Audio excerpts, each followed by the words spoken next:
John Adams was the first Vice President and the second President of America. He is highly regarded as one of the most influential founding fathers of the United States. He was born on October 30th, 1735, in Braintree, Massachusetts. John Adams was the great-great-grandson of John and Priscilla Alden, pilgrims who landed at Plymouth Rock in 1620. His father was a farmer and cordwainer, a maker of leather goods, who also served as a church deacon. John had two brothers, Peter and Elihu.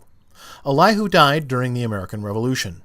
John Adams died on July 4th, 1826, in Quincy, Massachusetts.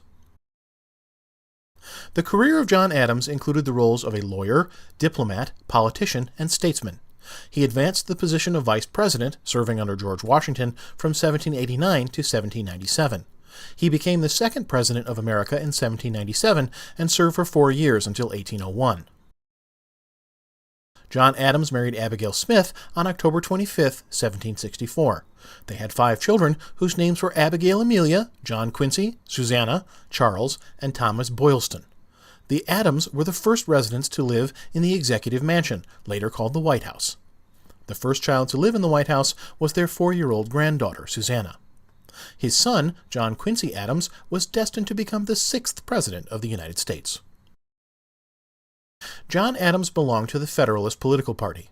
He was 61 years old when he was inaugurated as the second president. Thomas Jefferson stood as the vice president.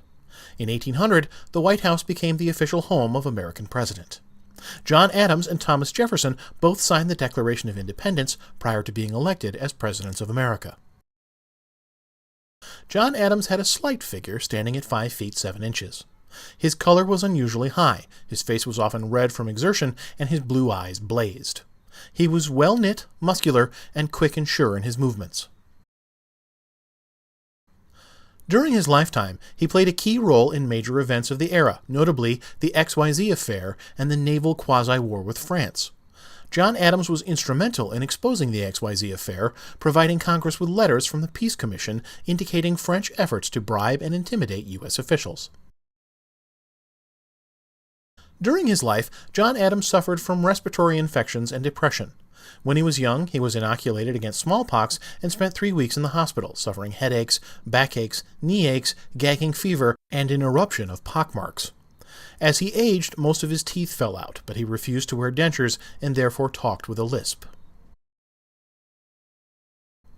He was 90 years old when he died of heart failure and pneumonia on July 4, 1826, in Quincy, Massachusetts. He was buried in the family crypt beneath the United First Parish Church. Coincidentally, John Adams and Thomas Jefferson died within a few hours of each other on the 50th anniversary of the signing of the Declaration of Independence, July 4, 1826. So ends our short biography about the life and presidency of John Adams. He was the first Vice President and the second President of America. He is highly regarded as one of the most influential founding fathers of the United States. The next U.S. President was Thomas Jefferson.